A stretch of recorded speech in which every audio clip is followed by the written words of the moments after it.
later. I don't know how normal people play number 2 and actually enjoy it, because it's insane. The level of skill and how accurate you have to be to get up there. It is highly enjoyable. I recommend. And I want to go play again. I want to go play right now. We were going to see if they'd let us on, because after the last group went, there was nobody on the course. Like 4 o'clock. We could have a twilight raid or something like that.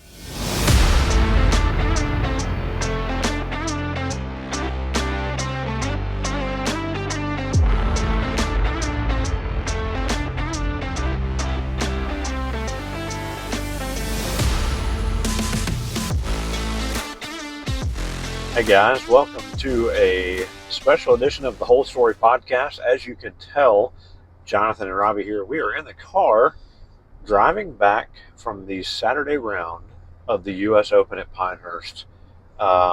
It's been an incredible day. Obviously, we got to give a shout out to Western Birch. Those guys are great. I'm sure there are plenty of Western Birch golf tees all over the place in the professionals' bags today. If there weren't, there should have been, because you can't break a Western Birch tee. It's just impossible. It's just that good. So, yeah, check out westernbirch.com. Use the code BestBall in the shipping cart to get a free gift. Appreciate the folks at Western Birch. And a motorcycle just passed us. That might be Bryson. I'm not sure. But anyway, so, Jonathan, your first trip to Pinehurst. First trip to Pinehurst. Did it meet your expectations? And then just tell us what you thought about it. So I think so. I mean, it's one of those deals. Driving around last night when we got into town, going this morning, went into downtown to the coffee place. The roast office. Everyone there is nice and happy, which you should be, because like we always talk about, you're either on vacation or you're retired. We had quite a few retirees this morning. And every time you take a look to the left or the right, you see another golf course. We were fortunate enough to stay at a friend of Robby's house last night, and they mentioned probably 4 or 5 golf courses offhand that are great places to play. So besides Pinehurst and the now 10 courses they have on site, just a great place to come and play golf. And who doesn't? Well, if you're listening to this, you probably like playing golf. So I would definitely recommend checking it out. This was my second major. And I've only gone to Augusta, so it's a little bit of culture shock. There's stands and phones and some other things, but a great experience overall. All right, so Jonathan, we get to Pinehurst early this morning to the actual Pinehurst course. We ride the shuttle. We get inside. What was your first impression of the actual course itself? Well, obviously they've done some stuff to like redesign to make room for it, but who does it? The first thing we did was walk over to the putting area and the driving range, and there were only a couple guys out getting their first early morning start. But who doesn't like hanging out in a professional putting green and range? Like that's if you ever go to a major, if you ever get a chance, first thing you should always do. Well, first thing you probably do is go to the pro shop, which we did, and then go watch these guys hit balls, and you get a chance to see how detailed they are, how they actually work. I mean, we saw 2 or 3 different trainers, like literally training aids that people were using, and these guys are pros on the day they're going to be playing on a weekend. They've already made the cut, and yet they're still working at it in a way that most of us never even attempt. So yeah, well, we got to give a shout out. The cut being at +5 yesterday, one of the greatest shots to make the cut happen. That's right. And so we got to see one of the first groups today, Francisco Molinari, which is just really cool, right? Like you make a hole-in-one on your last hole. Yep. I mean, that's my best ball moment if I've ever seen one. Yeah, like how do you have a better shot than that? Yeah. You get to play the weekend, hole-in-one. Yeah, I mean, you were 2 out. You were packing your bags in your head. You had to have been. Yeah. Some early guys that we saw, Sahith Thagala was out there, Koepka. Yep. Matt Fitzpatrick, who didn't have a great day, but it's still fun. Watching him on the driving range, like, it was just like repetitive perfection. It was kind of neat for me. I went back and saw, played the Cradle last year at this time, and watching them hit their drives and do all that on the driving range was pretty fun. So All right, so impressions of the course, like early thoughts of it.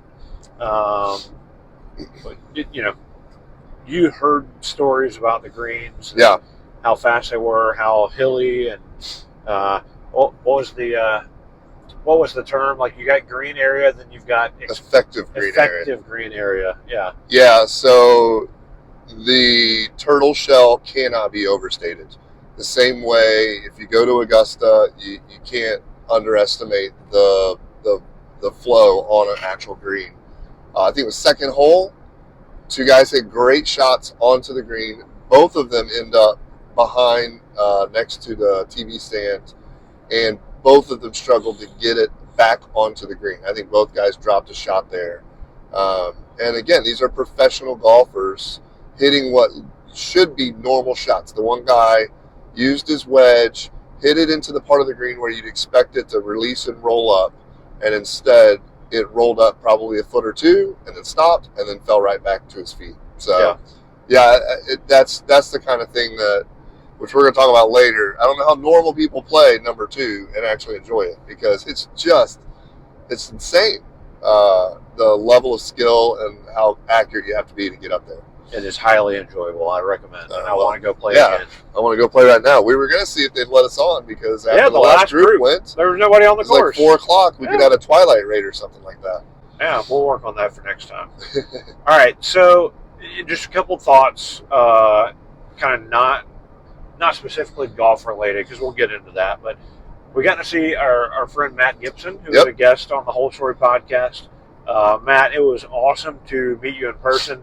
We actually walked up kind of in the little gathering area right behind the bleachers of 18, right where the trophy club was, and a big sitting area, gathering area for people.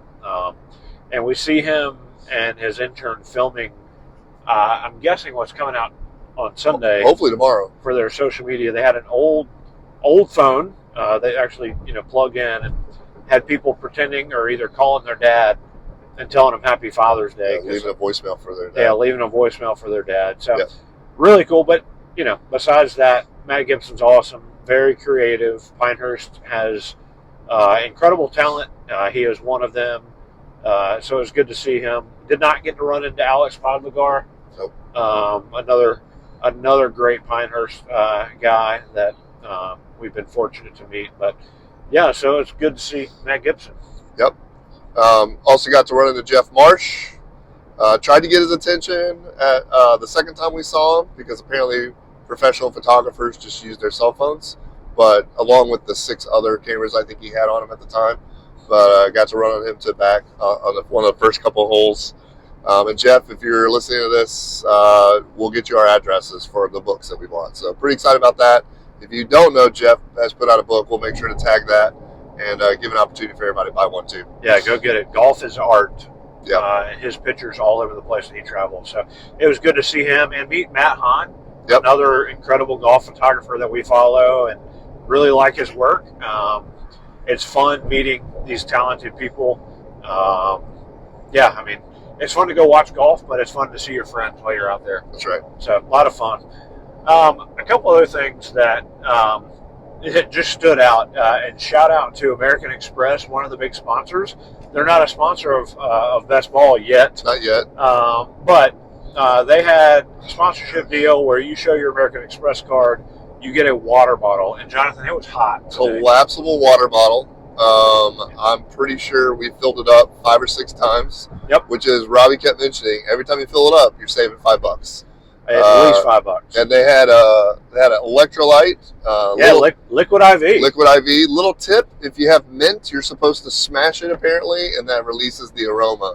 So we had a nice little liquid IV with some mint in it that we got to throw into our space as well for the rest of the day. Yeah, so, Liquid IV and American Express both want to sponsor Best Ball. We'd 100%. be happy to do.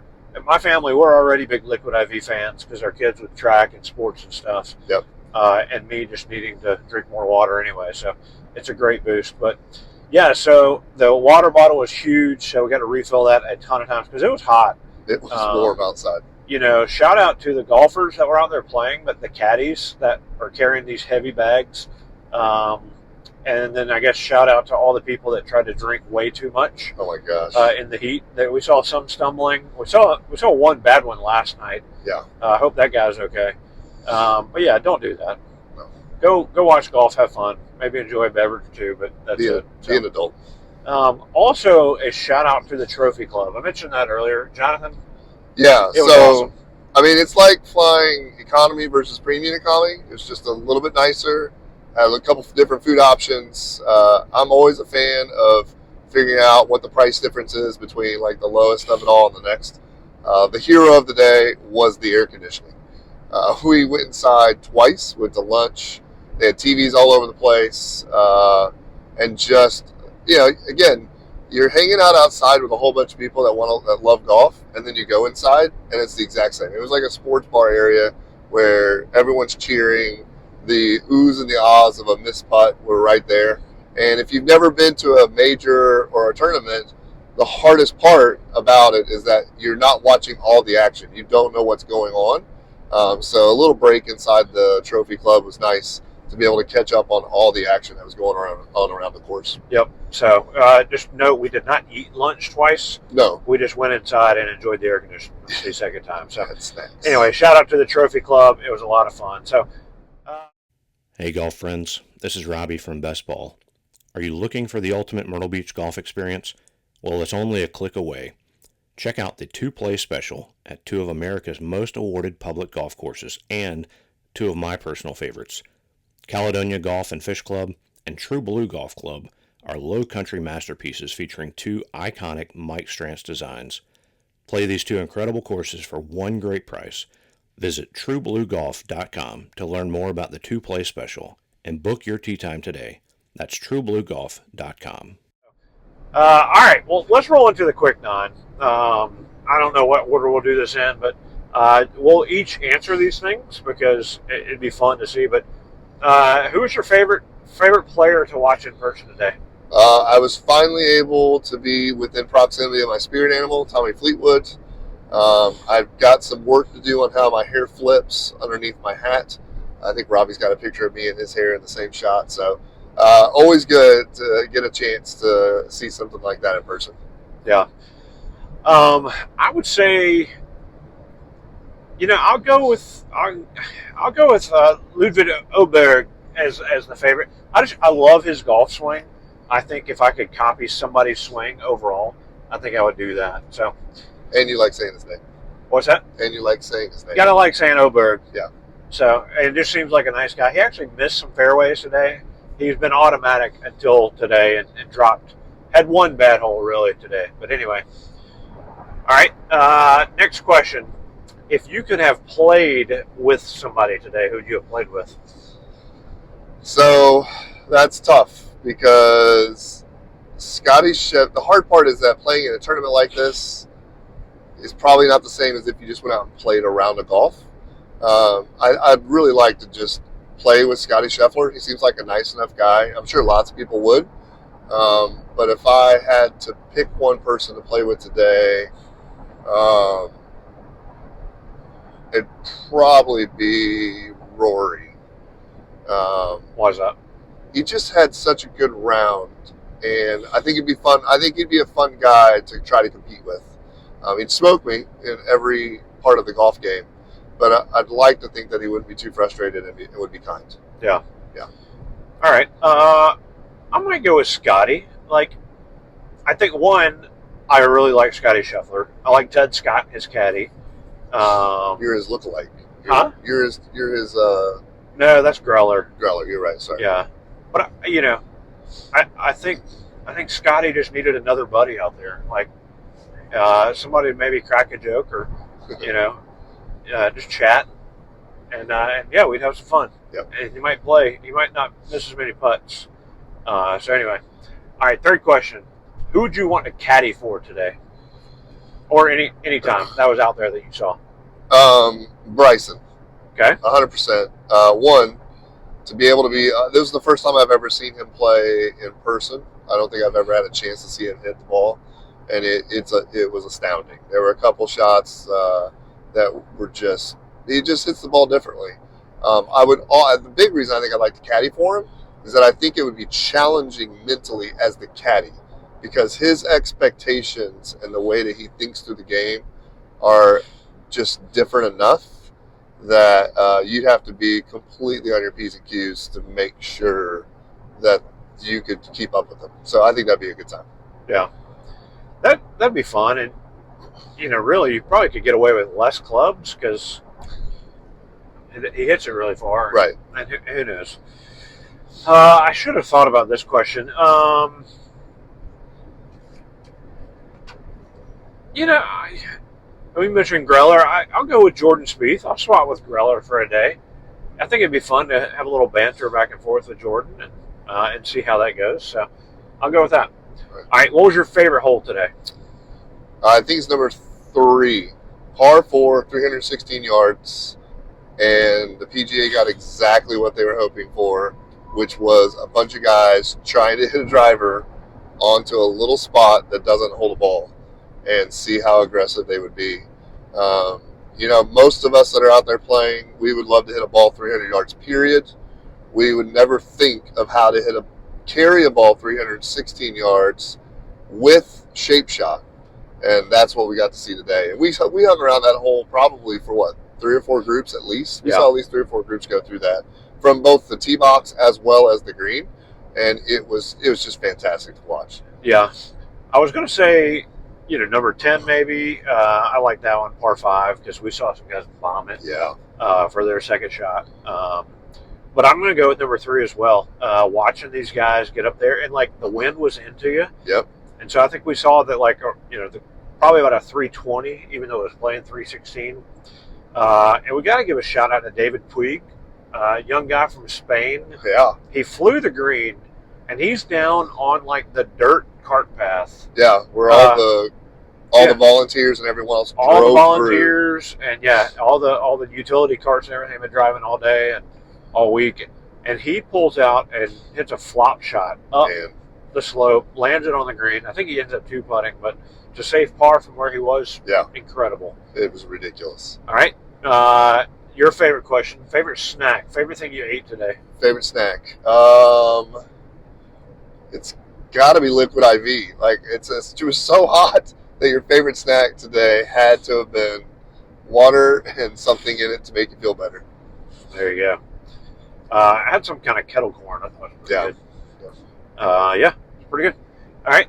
Favorite logo that you saw? This could be one of the players' logos. This could be just a logo you saw on somebody's shirt walking around. Yep. We'll take out BestBall. Yeah, because that was by far. I didn't see it. Well, I saw your hat. So, yeah. So went to the pro shop. All the regulars were there. Some really cool stuff. Then we go over to the American Express Club, which we were pretty good because we had the liquid IV.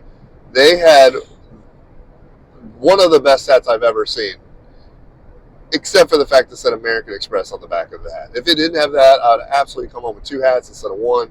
I thought it was great. They had pine cones on there. I think it had the 124th U.S. Open, Pinehurst, and it was magical.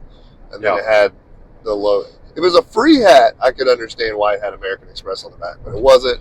I think you still had to spend $50 or something like that. Yeah, American Express. They sponsored it. They were wanting to put their name on it. Yep. I'm going to go with Mammoth Dunes. I saw a guy with the Mammoth Dunes logo, one of the Dream Resort spots. Just a cool course. I've seen Kyle Walton and them talk about it. Looks incredible, but they have a great logo. I will give a shout out too. We saw some volunteers wearing Pinehurst belts. Yes. Those look pretty sweet. That did look pretty cool. Very nice. All right. It's par 70. Yeah. And you had this question. I think it's great. We are not professional golfers. Just a disclaimer. What hole would you hit shot number 70? So it's 35-35. 35 front, 35 back. I would like to think that I'm not doubling every hole on the front 9. But normally I'm around a 45 to 50. I've been known to creep into 55. So I have a hard time thinking that, and I think if I played the course, I'd be around 130 to 140. So I'm guessing hole number 10, and I'd like to maybe squeak out to number 11. that's whenever I think there's a real chance, especially if we're playing from where the pros played at. I think that's a real chance of where I would have ended up hitting par. Okay. I'm going to go with hole 14. 14. Yeah. From the tips. Yeah. Listen, like par 4, 506 yards. They had a 316-yard par 4, and they also had a 560-yard par 4. Yeah. I got it. All right. I got it. He's been hitting. He went to Robby hit his driver well the other day, so now I'm feeling a little he's confident. ready to go pro. All right. So yeah, we would break. We'd hit 70 early in our round. Early. What would you have shot today? It's got to be close to double. I mean, maybe if somehow like 130. 130. The only way it would actually work is if you just decided, I'm going to play nothing more than a 7-iron, regardless of how far things are, regardless of what happens, and I'm always going to putt whenever I'm within 20 yards of the green. Okay. If you had that kind of discipline and didn't care how ridiculous it sounded and how ridiculous it felt, maybe, because I hit my 7-iron pretty far and I also hit it straight, okay, maybe I would survive, but it's still probably 120. I mean, if you just start adding up all those shots, there's no way you just can't hit it far enough. Yeah. For the distance these guys had to cover. I'm going with a 95. You thought you were shooting 95 today? 95. You must have really hit your driver well the other day at the golf. 95. All right. I'm going. I think I was around 90 last time, but yeah, I had a lot of legs. How much leak? They had to literally cut into another golf course. Yeah, we're gonna have to. We need Matt or Alex to hook us up and let us go out there and figure this thing out. Oh my gosh. Yeah, it'd be fun. It'd be bad. I got a side question, bonus question. All right. How many people would you hit with your shots on the course? You would be. Well, first of all, you're assuming people are following me or interested in watching me play golf. That's true. There were a couple of groups where there was no one around. They were just playing a Saturday afternoon round at the Beauty. I typically don't hit my driver like just. I wouldn't use my driver, first of all, because that's dangerous. I typically don't just like absolutely crapshoot my first hit. So I'd like to think that I would hit less than 4. Okay. Yeah, I'd say less than 4. All right. I hope I don't hit anybody, but we got a whole bunch of Western Birch golf tees we can give you. We need the golf glove that we have, obviously. All right. So Bryson has a 3-shot lead. Yep. Again, we're filming this Saturday night, driving back. Bryson has a 3-shot lead. Rory, Matthew Pavon, and some others are there. Cantley are all at 4 under, so they're 3 back. So Saturday night, who wins? We just watched the interviews of Rory and Bryson going back to work on some things that they feel like they could have fixed today. I don't see this becoming someone who like charges like a typical major or a typical tour event and shoots as well as Bryson did today with 6 birdies. The hard part about it is that, as we saw today, you are 1 hole away from losing. I mean, was it Tony? He lost 4 shots, 3 shots on 1 hole, like just plummeted. And so, I mean, Bryson had a double bogey. I'm going to go with Bryson. He's at 7 under right now. Is that right? Yeah. I'm going to say Bryson at 8 under, and Rory comes back and finishes at 6 or 7. It comes in second again. I think he comes in second. All right, I'll go the opposite. I agree with you. 1 hole, 1 bad bounce or whatever can change a lot. But we did see a couple guys. Pavon had a ball that looked like it was dead, and he got it out back into the fairway somehow. But yeah, I'm going Rory. I think let's get him to 6. I think Bryson falls back, maybe ends up around 5. So I'm going with Rory winning this time. So yeah, Well, that's it. Hopefully this worked. A little recap of our day at the U.S. Open. Great to see all our friends. Appreciate you guys listening. If you do listen, tell others, give us a shout out and a follow. But this has been Jonathan and Robby for another episode of the Whole Story Podcast.